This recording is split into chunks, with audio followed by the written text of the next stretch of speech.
ஐயோ இப்போ நம்ம எதை பற்றி பார்க்க போகிறோம்னு பார்த்தீங்கன்னா எப்படி ஜெட்டு செய்யுதுன்னு தான் பார்க்க போகிறோம். அதுக்கு நான் ஃபஸ்ட்டு ஸ்கொயர் ஷேப்பில் எடுத்துக்கிட்டு இந்த லைனில் இப்படி 2 சைடும் ராக்கெட் செய்கிற மாதிரி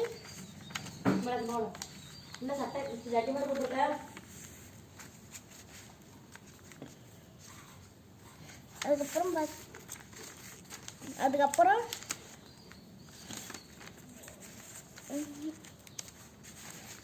வந்து இந்த மாதிரி திருப்பிக்கிறேன்.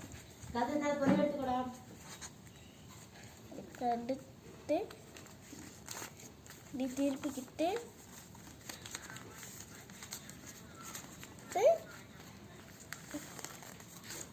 திருப்பி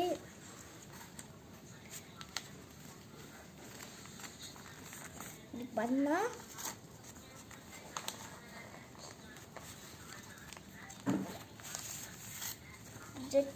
நம்மளோட ஜெட்டு ரெடி.